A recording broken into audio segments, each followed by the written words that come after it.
Hey guys, 2020 is finally here and Kickstarter is starting out on the right foot with several interesting miniature games right away in January. I hope your New Year's resolution was to lose some weight because your wallet's about to go on a diet.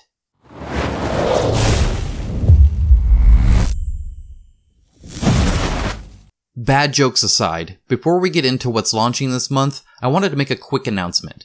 My patrons have known this for a bit thanks to my posts over on Patreon where I talk about future plans and such, but I'll be starting a new series hopefully starting this month. I'll be coming out with a new monthly video tentatively titled, What's Happening on Kickstarter. This new video series will come out around the middle of the month, so in between these monthly videos, and will aim at capturing the Kickstarters that slipped by, normally by not announcing when they'd be on Kickstarter until just a few days before they launch, and also just updates and news. For instance, the Joan of Arc Kickstarter 1.5 Kickstarter campaign page has been blocked because of some IP infringement claim. Want to know more? That's exactly the kind of stuff I want to talk about. Interested and not subscribed yet? Well, now's the time to ensure you get all the gaming goodness, news, and updates. And with that said, let's talk about the Kickstarters launching in January. Within the first week, we'll get Dragon Ball Z Smash Battle, the miniatures game, by Kids Logic Co. on January 6th. This looks to be only an okay-ish game in my mind, and pretty indie. However, if you're into collectibles and DBZ, then this might very well be worth your while, as it's made by a collectible toy company, so the pre-painted figures should prove pretty nice. And they have plans to have a lot of them via stretch goals too. Their Kickstarter page is also live and linked down in the description below. And who knows, I could be wrong and it's actually a really solid skirmish game. I haven't looked too into it. A few days later, and yeah, I know this is all happening so fast, you'll be able to back Neo-Morphosis by Darkgate Games, the creators of Dark Rituals, on January 9th. Expect a day one details video on this because I certainly want to know more about it. Then, after being delayed a week, Beyond the Monolith Conan by Monolith will be on Kickstarter on January 13th. That's right, the date moved. It's now January 13th. The preview page for the Kickstarter is linked down in the description below, and expect a day one video covering both the gameplay and the campaign itself. It was delayed because they wanted to match some feedback where people wanted to actually buy just the miniatures that they wanted, kind of like the Batman Gotham City Chronicles Season 2 stuff. So they're going to try and add some options to accommodate people who want to do it that way. Then, just a day later, on January 14th, because God forbid these companies pick other days to launch, Foundations of Rome by Arcane Wonders will be on Kickstarter. This has over 100 building miniatures, where each player will have a different styled and colored building. I always dig a game that has some board presence, and this certainly has that. It's Arcane Wonders' first Kickstarter, and they are planning a straightforward campaign, coming in at around $100 with 2 expansions, a Monument expansion and a 5th player expansion. Not my normal type of game, but color me interested. We're not quite done here. Grendha, Search for Lost Triumphs will be launching on January 14th as well. Beyond just having a name that doesn't really make much sense, this game has 234 miniatures. I'm a quality versus quantity kind of guy, and that mini sounds like a nightmare to set up and tear down, but the company seems to know what they are doing from a pre-production standpoint, even if the minis look a bit below my standards. They have a nifty website and a Facebook group you can join for more information. And with that, we're on to Kickstarters that are ending.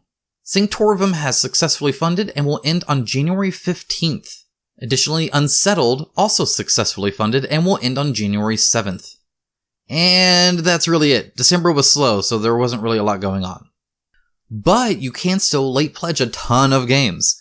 Those include Etherfields, Super Fantasy Brawl, Street Fighter, the miniatures game, Sword and Sorcery, Ancient Chronicles, Battletech, Clan Invasion, Oko Chronicles, Chronicle X, Kingdom Rush, Rift in Time, Valor and Villainy, The Everrain, Oathsworn, Into the Deepwood, Village Attacks, Grim Dynasty, Waste Knights, 2nd Edition, Aeon Trespass Odyssey, The Isafarian Guard, Come On, Time Machine.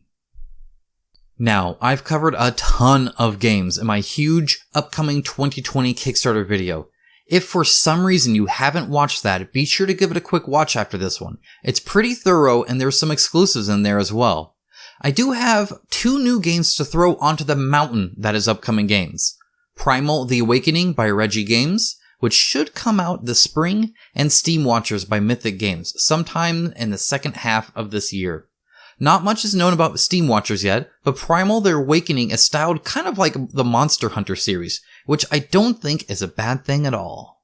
And now for some general news. As I said before, the Joan of Arc 1.5 Kickstarter campaign is blocked by Kickstarter right now and might not be open again, but they can still fulfill their game. A more detailed update will be provided shortly, but it seems to be around a payment issue of some kind. While I can't talk too much about it in depth as I don't have any certainties, there's some rumblings going on over at Mythic Games. Whatever the turmoil is, I wish them the best. So far, they've proved right by us consumers, so I hope they can get it sorted out soon and get back to making awesome looking games without fuss. Speaking of Mythic Games, they do 2 Kickstarters a year, but I only mentioned 1. Their first is a partnership deal of some kind for a card game. Only after that one will Steam Watchers come out. You might have noticed I didn't mention Reign of Nations ending, and that's because their campaign ended and they were unsuccessful in funding. This was actually their second attempt, and they will be doing a relaunch again at some point, and I wish them the best of luck. From what I could tell, the game seems competent and their presentation professional, so I suspect it's just a general lack of community knowledge around the game. Kickstarter can be cutthroat and it can be hard to get noticed, and I can completely understand that, and so I hope that the third time is truly the charm for them. CMON continues to not care about anyone that helped give them almost $1 million for the Starcadia Quest campaign. Their delay of 6 months is over in February, and we still have not had an update since early September of last year. Considering it takes about 40 days to get from China to our doors if delivery goes very well, it's either on the boat already or delayed further, and CMON just can't be bothered to tell us. Are we taking bets on if they'll delay again for another reason that they can't bother to tell us? Or perhaps this time they'll blame their manufacturer or the Chinese New Year. That's always a good one. Perhaps someday we consumers will be treated better from companies, and I'll have nothing to complain about in these videos. Until then, I look forward to speaking with you guys really soon in the new video series. At this rate, who knows what can happen in just a few weeks. And that's it, guys. Thank you so much for being here, and thank you for watching. Every single one of you helped make the best community of 2019 for miniature board games right here on this channel. I just make the videos, but it's you all that help make it actually matter. I am looking forward to seeing exactly what we do in 2020, but all I know is that it's going to be great. If you really need a New Year's resolution, play more games with your friends and family. It's the best time you can spend with them. It's quality time. Put the cell phones away and just enjoy playing a game with each other. Person to person, face to face. May the dice ever roll in your favor, and I'll talk to you soon.